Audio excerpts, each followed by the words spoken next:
तो जिस 50 किलोवाट के हाइब्रिड इन्वर्टर की बात कर रहे थे वो ये है, और इसके साथ में यहाँ पर 12 बैटरी लगाई गई है। एक्चुअली में ये 60 किलोवाट की बैटरियाँ हैं, यानी अगर ये फुल लोड में भी चलता है पूरा सिस्टम तो 1 घंटे तक का बैटरी बैकअप ये यहाँ पे दे देता है।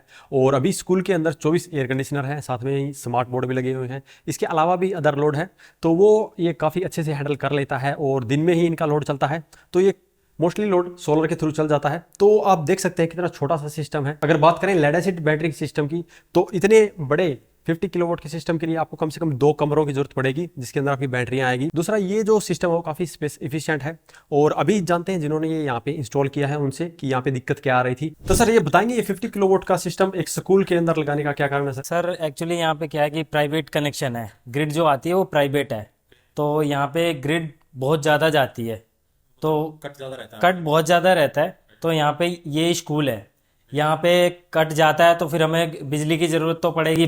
बिल्कुल। अब उसके लिए हमने हाइब्रिड सिस्टम लगाया है, ओके जो कि 50 किलोवाट का है, ओके जो कि इस पे 50 किलोवाट पे 24 एसी चलते हैं, क्योंकि ग्रिड में दिन में डे में सारा लोड एसी इस पे हाइब्रिड इन्वर्टर पे चलता है। ओके, हमारा सोलर के थ्रू चलता है, और दिन का ही लोड है क्योंकि स्कूल है। अगर लाइट चली भी जाती है तो भी कोई इशू नहीं है, वो हमारा सोलर से सारा बैकअप इससे चलता रहता है।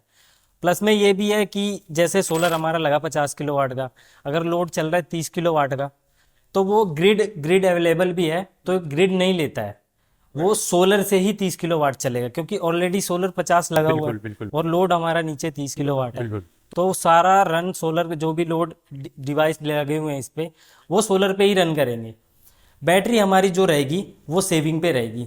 जब ऐसा होगा कि सोलर भी नहीं है और ग्रिड भी नहीं है, तब बैकअप पे इन्वर्टर जब बैटरी से लोड चलेगा सारा। तो सर इसे लगाए हुए कितना समय हो गया है, और इसे लगाने के बाद में इनको बेनिफिट क्या हुआ है सर? बेनिफिट सर ये है कि इसको लगाए लगभग 11 महीने हो गए हैं। ओके 11 महीने से पहले क्या होता था कि जैसे ग्रिड जाती थी तो इनको डीजी चलाना पड़ता था। राइट जब से ये सिस्टम हाइब्रिड लगा है तो ग्रिड जाती है तो इनको डीजी नहीं चलाना पड़ता है। वो इसलिए क्योंकि ये हाइब्रिड सिस्टम है, सोलर प्लस ग्रिड मिलके ये 3 फेज की लाइन देता है, इससे सारा बैकअप उनका चलता है। बिल्कुल तो इनको इसलिए डीजी चलाना नहीं पड़ता। राइट। अभी डीजी का भी यूज नहीं है, डीजी का भी यूज नहीं है। प्लस में सर जो ग्रिड आती थी उसकी बिजली की भी सेविंग बहुत हो गई, ऑलमोस्ट जीरो है, क्योंकि स्कूल है, दिन में ही लोड होता है। तो दिन में हमारा सोलर प्लस बैटरी है तो वो यूज रनिंग चलता रहता है। तो अभी इनके बिजली के बिल में भी सेविंग है, दूसरा जनरेटर का भी सेविंग है। जी जी बिल्कुल सर। तो यहाँ पे आप देख सकते हैं, अगर आप जनरेटर लगाकर भी अपना काम चला रहे थे तो अभी उसके साथ में इसको रिप्लेस कर सकते हैं। इसका सबसे बड़ा बेनिफिट ये होता है,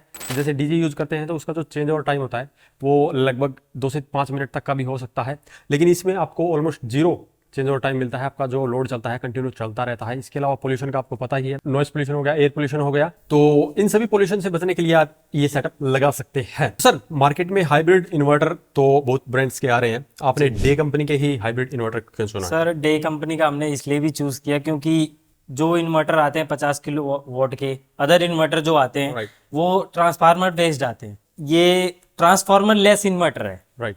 जो ट्रांसफार्मर बेस्ड इन्वर्टर आते हैं वो काफी बड़ा आते हैं और उनकी नॉइस भी बहुत होती है। ये बिल्कुल 0 नॉइस है, और ये इसकी बैटरी लगी हुई है, डे की ही बैटरी है, दोनों सेम कंपनी की है, और इसमें लॉसेस भी बिल्कुल 0 है। राइट। ओवरऑल सिस्टम की इफिशियंसी काफ़ी ज़्यादा हो जाती है। हाँ जी। तो यहाँ पे मैं आपको बताना चाहूँगा कि जो ट्रांसफार्मर बेस्ड इन्वर्टर है उसमें एनर्जी लॉस उसका खुद का भी होता है, साथ में जो हमारी लेड एसिड बैटरी है उसके अंदर भी खुद एनर्जी लॉस होता है, तो ओवरऑल सिस्टम की इफिशियंसी काफ़ी गिर जाती है। लेकिन यहाँ पे ऐसा नहीं है, इसके अंदर ट्रांसफार्मर नहीं है तो इसकी इफिशियंसी की बात करें तो 95% से भी ऊपर ही रहती है। और ऐसा ही बैटरी में भी आपको काफ़ी अच्छा डीओडी मिलता है, तो ओवरऑल सिस्टम की इफिशियंसी बढ़ जाती है।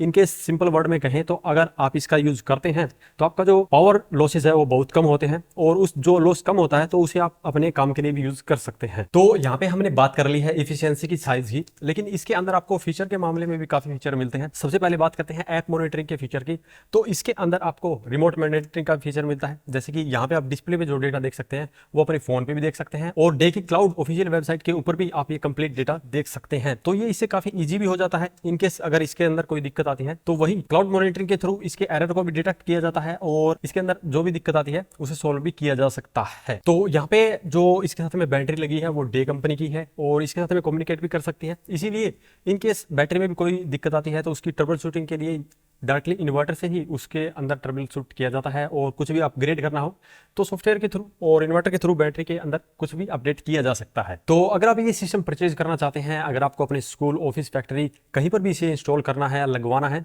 तो डिस्प्ले पर दिए गए कॉन्टैक्ट नंबर से कॉन्टैक्ट करके आप इसे परचेज कर सकते हैं। और आज की इस वीडियो में इतना ही। अगर इसके बारे में अभी भी आपका कोई सवाल या सुझाव हो तो वीडियो कमेंट बॉक्स में कमेंट करें। वीडियो पसंद आए तो लाइक करें, शेयर करें, साथ ही हमारे चैनल को सब्सक्राइब करें। सब्सक्राइब करने के साथ साथ बेल आइकन को जरूर दबाएं ताकि इस वीडियो आपको समय समय पर मिलती रहे। धन्यवाद।